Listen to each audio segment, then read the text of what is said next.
Eu sou uma menina que veio de Balneário Camboriú, então eu era menina de praia, trabalhava bastante, eu trabalhava em loja e tinha uma vida super normal. Então, foi alguns olheiros até o sul buscar algumas meninas para participar. E quando eles me viram, eles falaram: Nossa, ela tem o perfil da pessoa que nós estamos procurando. E aí eu fui e acabei fazendo o primeiro piloto do Pânico. Quando eles me viram, eles falaram: É ela, vai ser ela. E fiquei lá por tempo. Uma curiosidade, assim, como descreveram o trabalho para você? O que te falaram, assim, quando te chamaram que você ia fazer? Então, na verdade, eles não tinham muito um personagem desenvolvido. Eles estavam fazendo os pilotos ainda. Então, era tudo fase de teste. Como eu te falei, eu fiz o primeiro piloto do Pânico. E a gente entrou, um personagem precisaria de uma menina de biquíni, então, como eu era do Sul, acostumada em praia, essas coisas para mim não era algo tão complicado ficar de biquíni. Então, eu coloquei o biquíni e fiquei, mas eu fiquei lá no cantinho, lá no fundo, meio tímida. E eu fui entendendo o personagem com o decorrer do programa, porque até então não tinha algo muito definido. Eu só sabia que eu não poderia falar nada e tinha que ficar como uma samambaia mesmo que fica na sua casa enfeitando, como você tem. Então eu fazia exatamente a dancinha da samambaia, tipo assim, girava para um lado e girava para o outro e era isso. Mas eu não poderia falar nada, então meu personagem tinha que ficar quietinho. Você viveu ali o auge do programa, né? O... e você é considerada a primeira paniquete, assim. Como foi viver isso, assim? Como sua vida mudou com esse sucesso do Pânico? Então, o Emílio sempre me falou que eu fui o primeiro sucesso do Pânico, então eu tenho até um orgulho, uma honra de ter sido esse personagem que se destacou e se desenvolveu no Pânico e fez esse sucesso. Eu não tinha noção, porque naquela época a gente não tinha internet, a gente não tinha esse contato tão grande hoje e essa repercussão que a gente consegue ver hoje. Então, era muito mais difícil a gente saber que a gente, né, estava fazendo esse sucesso todo. Para mim, eu era muito nova, então eu não tinha ainda noção dessa repercussão. Mas o Emílio me falou que eu fui um dos primeiros personagens, assim, que o Pânico que se destacou, e é uma honra, porque é algo que eu guardo com muito carinho, ter trabalhado com eles, eles sempre foram como se fosse uma família para mim, então foi bem, foi bem legal. Quando foi que você sentiu esse sucesso, assim? Você era muito tietada na rua pelos fãs? Sim, a gente fazia muito evento, então a gente tinha essa noção pela quantidade de eventos que a gente fazia. A gente era muito contratada e eles pediam sempre essa samambaia. Também quando eu fui no programa do Silvio Santos, eu acho que também foi um bom. Eu tive uma repercussão muito grande porque ele ficou brincando comigo e falando. E eu falava, Silvio, eu não sei nem cantar, nem no banheiro, e ele dava risada. Então, ali eu senti que o meu personagem realmente estava conhecido, estava bem conhecido.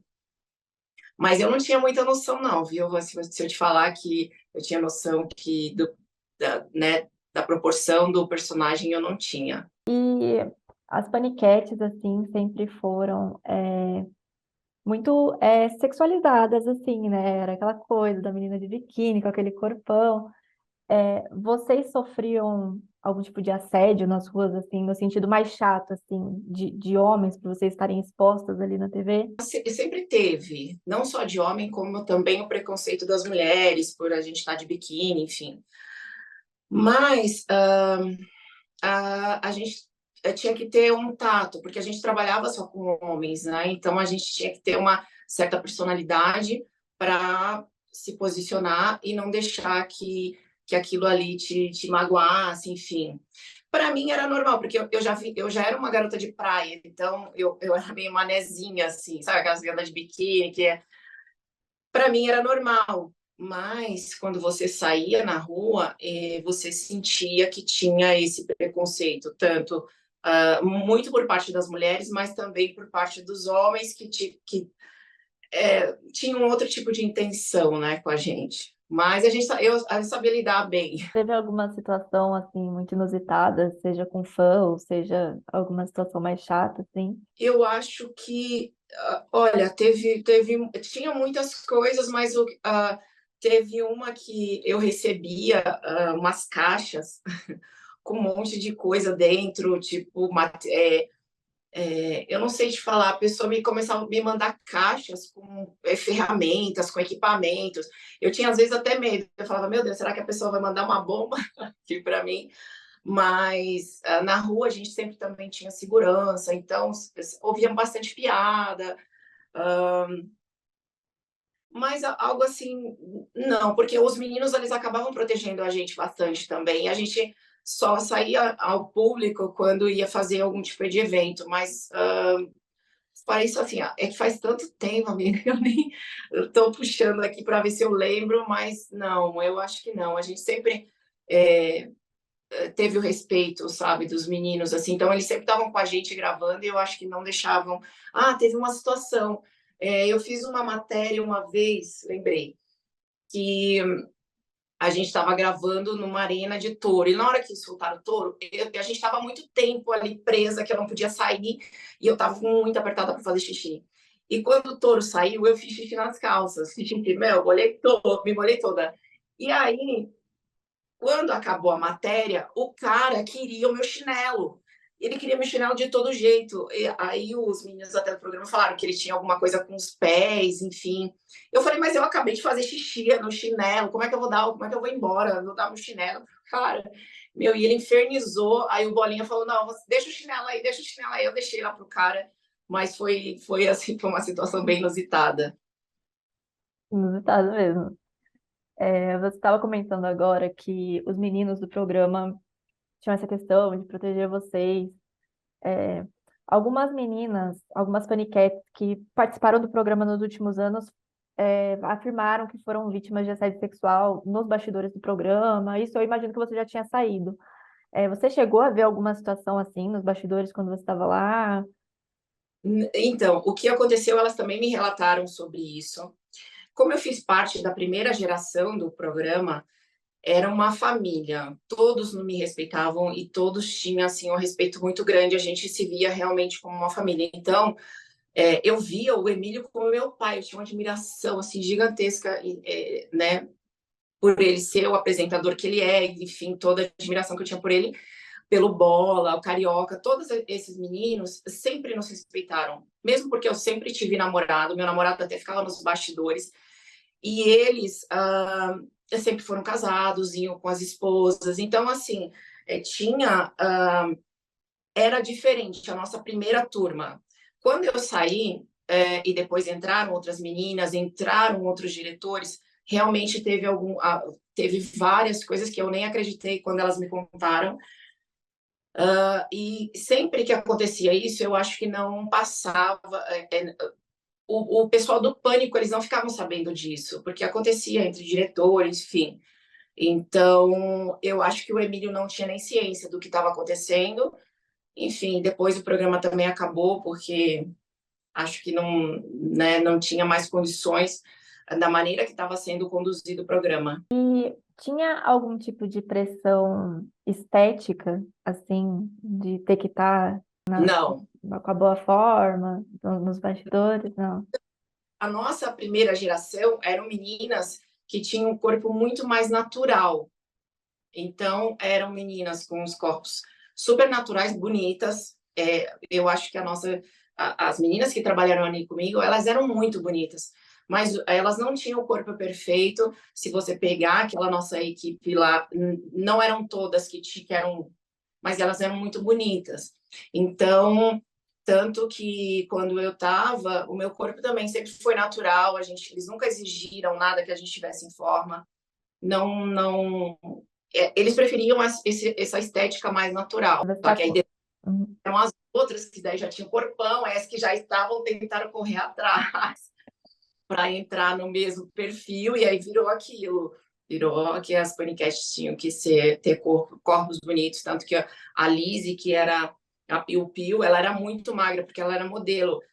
Quando ela entrou, ela era muito magrinha. E depois entrou a Juju. Aí ela quis ficar com o mesmo corpo. Eu falei, amiga, não dá. Você vai ter que ralar muito para ficar grandona. Mas ela até conseguiu, fez algumas coisas, mas depois ela desistiu e ficou com o corpo normal, como era como a gente quando a gente começou. Entendi. A Juju, acho que foi uma das primeiras da televisão mesmo, com aquele corpão bem musculoso, né? Eu já, aí já, uh, eu trabalhei bem pouco tempo com a Juju, porque quando eu saí, ela tinha entrado, mas eu trabalhei pouco tempo com ela. Que daí foi uma geração nova de meninas, com outros modelos de corpos, com outras personalidades, enfim, teve várias coisas depois que eu saí. Entendi. E falando ainda das paniquetes, como era o convívio entre vocês, assim, como era a sua relação com as outras meninas? Eu tinha uma coisa do programa incentivar um pouco de rivalidade, assim, entre vocês, que eu me lembre, né? Mas, Sim, fora isso, é não, tranquilo. nós nos dávamos muito bem. As meninas, a gente brincava bastante, lógico, na hora das provas era valendo, não tinha amizade, mas era uma brincadeira, então a gente entendia que era uma brincadeira. Às vezes a gente se estranhava, mas era como eu te falei, era como se fosse uma família, era muito gostoso trabalhar com o pessoal, não tinha essa concorrência, essa competição. Nessa época em que eu trabalhei, era uma época muito gostosa, que o Pânico fazia muito sucesso, as matérias eram todas muito legais, era muito engraçado. Então a gente não tinha. E tinha espaço para todas as meninas, então a gente não tinha. Uma tentava ajudar a outra. Eu soube que depois que eu saí, aí teve as meninas, eu acho que a Juju com a Nicole, eu acho que elas brigaram, enfim. É. Foi mesmo. Entendi. Mas acho que agora já tá tudo bem. Eu falei com ela outro dia, com a Juju, parece que já se resolveram. Então acho que agora elas já se resolveram. Hum, é, Você estava falando agora, enfim, da época que você estava no Pânico. Como foi a sua saída do programa, né? Você saiu em 2009 Hum. para ir para Fazenda. Fazenda. É, eu tinha recebido o convite da Fazenda, né? E eu falei que eu não ia. Só que aí o diretor me chamou e pediu para eu ir até a Record, conversar com o Paulo Franco, para falar que eu não queria ir. Aí eles marcaram uma reunião, enfim, falaram, Dani, é deselegante você ir lá, receber o convite e não conversar com eles, falar que você não quer ir, não sei. Aí eu cheguei lá na sala dele e falei, olha, não, eu não quero participar, não quero sair do Pânico, estou muitos anos lá, enfim. Meu, Paulo Franco, ele fez uma lavagem que em 2 minutos ele me convenceu e eu já estava assinando o contrato da Fazenda, sem falar com ninguém. Eu não tinha falado com o Emílio, eu não tinha falado com ninguém. E no contrato eles pediam que você não poderia comentar com ninguém, falar com ninguém até você entrar no programa. Eu falei, meu Deus, como é que eu vou fazer? Porque eu não falei com o Emílio, eu não conversei com ninguém do programa, simplesmente no próximo domingo eles vão me ver dentro da Fazenda, e foi o que aconteceu. E depois eu não vi mais o Emílio, mas eu falei, ele ia querer me matar, porque eu não avisei ninguém, simplesmente eu não fui mais no domingo e acabei entrando na Fazenda, porque eu assinei um contrato, enfim. Mas foi engraçado, porque eu não falei com ninguém, simplesmente eu entrei na Fazenda. E depois teve várias que foram no mesmo caminho, né? Mas foi engraçado, porque eu fui lá para falar que não ia, que não iria, não tinha vontade, e acabei assinando o contrato e entrando na Fazenda. Entendi. E depois dessa sua saída relâmpago, assim, ficou alguma mágoa por você ter ido para Fazenda se avisar ou ficou tudo bem? Eu acho que não. Eu acho que depois eu encontrei os meninos, encontrei o Emílio, enfim. Eu acho que na época em que eu saí, eu já tinha percebido que o meu personagem ele não tinha mais para onde correr. Eu já tinha vivido tudo que eu pude viver dentro do Pânico e realmente foi bem nesses moldes em que o Paulo Franco me falou. Ele falou, Dani, depois que você sair de lá, você pode começar a trabalhar aqui com a gente, enfim. E o meu personagem ele já tinha não tinha mais para onde fugir, eu não podia sair muito daquilo. Então, foi onde eu aceitei a proposta. mas eu acho que não ficou, não. Os meninos gostam muito de mim, eu encontro eles de vez em quando e a gente dá altas risadas ainda. Qual era a melhor e a pior parte de ser paniquete? Mulher Olha, samambaia, né? Porque a mulher samambaia era a mulher samambaia. Samambaia, eu acho que o melhor era você tá ali vivendo aquilo tudo. Era um programa muito dinâmico, incrível, sempre tinha novidades, a gente nunca tinha nada do mesmo, era sempre cada programa uma surpresa diferente, era engraçado. Então, era muito legal você viver aquilo, você tá com aquelas pessoas, todos os meninos são muito bons humoristas e a gente é, aprendia muito, era muito legal. Às vezes, quando a gente tinha que fazer aquelas brincadeiras de ter que comer algumas coisas que eu não queria comer, que eram nojentas, às vezes você tinha nessa parte das brincadeiras, mas eu acho que era só, não é nada que.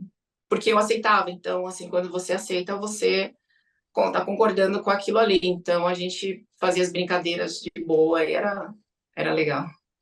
Você se arrepende de alguma coisa que você fez no programa ou não? Não, não me arrependo de nada. Mesmo porque o meu personagem era muito. É só quando eu saía para as matérias que eu acabava ficando. É, né, mas o meu personagem ele ficava mais ali só de enfeite mesmo. Eu acho que a única coisa que eu me arrependo é de não ter evoluído mais, porque eu tinha tantos professores ali, então é algo que eu me arrependo hoje, que eu falo, meu, eu podia ter aproveitado muito mais, ter sabe, é, engajado o meu personagem, evoluído, e eu acabei ficando, deixando ele do jeito que ele estava. E como você enxerga o humor do Pânico, hoje e o legado assim do que o Pânico deixa para a televisão? Hoje eu acho que o Pânico ele não sobreviveria, né? Porque hoje tem muita gente reclamando, enfim, acho que o Pânico é, ele sobreviveu aquele tempo todo nos moldes que ele trabalhou, e foi uma referência para todos os outros humoristas, tanto que às vezes eu encontro alguns, eles falam, nossa, que legal, vocês são da primeira geração, é muito legal. E eles têm essa referência hoje, o pessoal da internet, principalmente os humoristas. E, mas lógico que a gente entende que hoje o Pânico não sobreviveria, porque não dá para falar tudo que eles falavam na época, uh, tanto era com mulher, gêneros, enfim, política, não teria hoje como sobreviver. Mas eu acho que foi válido a época, a gente deu muita risada, brincou bastante, tinha uma audiência muito grande, muita gente gostava. Só que hoje, nas regras de hoje, então não teria como. E você ainda tem contato com tanto com as meninas que trabalhavam como com os humoristas? Olha, eu não contato direto, a única que eu tenho contato direto é a Lizzie. A Dani Bolina eu falei algumas vezes, mas ela está morando fora. A, a Juju eu conversei também, mas assim, é esporádico, a gente não tem uma convivência muito grande mesmo, porque eu morei 11 anos fora, então eu acabei de voltar e a gente está. Estou revendo ainda todos os meus amigos e voltando.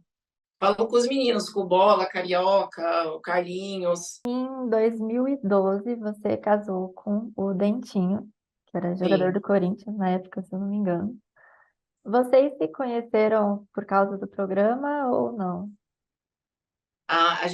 Eu fiz uma entrevista com ele na rádio na época, mas aí eu só entrevistei na rádio e depois passou um tempo. Eu estava com o Carlinhos me chamou para a gente almoçar e o Bruno estava com ele. E aí foi onde tudo meio que começou. Mas foi por causa do pessoal do programa. Te rendeu também uma história de amor. Foi isso. E depois que você se casou com ele, depois de um tempo vocês se mudaram, você comentou que vocês foram morar fora. Você passou a levar uma vida mais reservada, né? Mais afastada da televisão.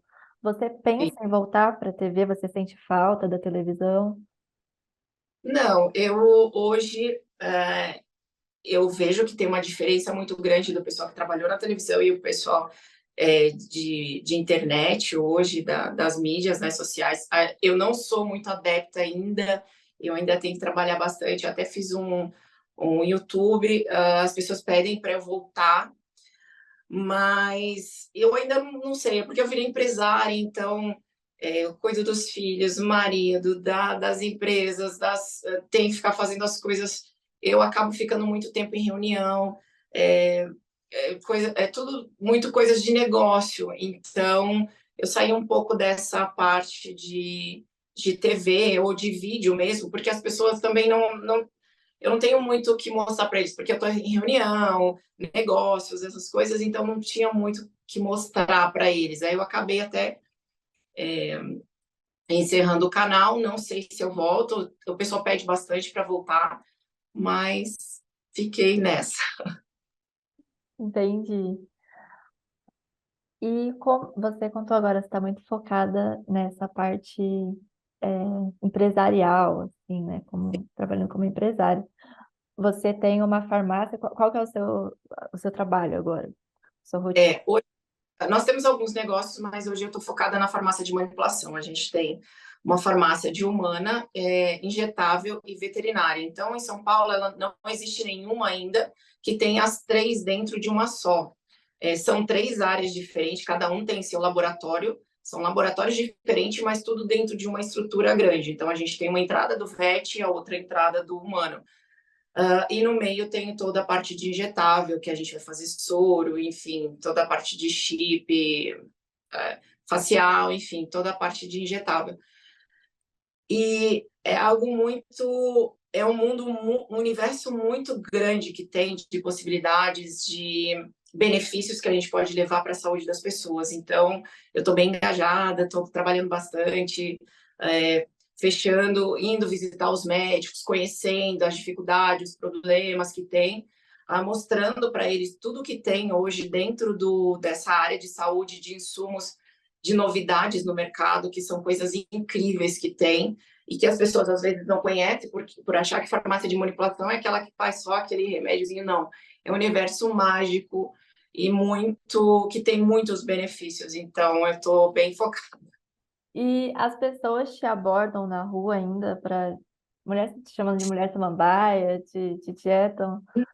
Me chama de mulher samambaia, mas as pessoas me abordam bastante. Isso foi uma coisa até que eu fiquei um pouco espantada, porque faz 11 anos que eu saí e hoje eu estou aqui em São Paulo, então eu estou voltando para São Paulo, mas eu tô tendo uma recepção muito gostosa das pessoas, que as pessoas vêm, oi, você, tipo, vem bater foto, vem conversar comigo, falam do canal, que gostavam muito do canal.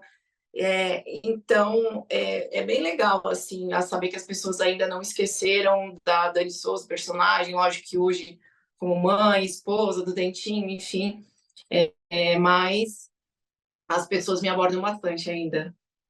Bacana. Dani, eu estava pesquisando algumas matérias que saíram na época do programa e eu vi Uhum. uma reportagem na Folha de São Paulo, uma coluna falando que em 2008 vazaram umas fotos suas e que teria sido um produtor do Pânico que vazou. Essa história é verdade? Acho que minha não, amiga, eu acho que é de outra menina, outra pessoa. Então, falava que eram umas fotos em uma praia de nudismo, de uma reportagem que você foi fazer e que teria sido vazada por um produtor do Pânico. Isso Ah, aconteceu? aconteceu. A gente fez uma matéria, né, para o Pânico, mas a matéria, na verdade, ela foi para o ar, então e a gente tinha que fazer essa matéria nua mesmo. E vazou algumas fotos, e com certeza foi alguém do Pânico, porque só estava produção, só tinha algumas pessoas ali. E realmente isso aconteceu. Mas foi uma coisa ali sem o seu Tenho consentimento. eu nem sabia que tinha saído essas fotos, enfim, mesmo porque quando o Pânico fez a matéria, ele colocou uma tarja, né? E só que aí saíram as fotos. Mas é que eu nem lembrava disso, meu, faz tanto tempo. Você vê que eu fui, Você fui foi. longe. Mas na época você ficou chateada? Como foi isso para você? Olha, fiquei um pouco chateada porque eu tinha feito uma cirurgia, eu acho. Eu acho que eu tinha feito eu acho que eu tinha feito uma redução do seio e eu ainda estava com o curativo. E aí quando ele postou a foto, estava aparecendo os curativos, enfim. Então achei que foi meio, sabe, a pessoa querer se aproveitar da oportunidade, mas não tinha muito o que fazer, porque já tinha saído as fotos, enfim. Eu não sabia, eu não tinha certeza exatamente de quem tinha sido, porque a gente tinha mais gente ali, né? Mas eu fiquei um pouco chateada, assim. Qual?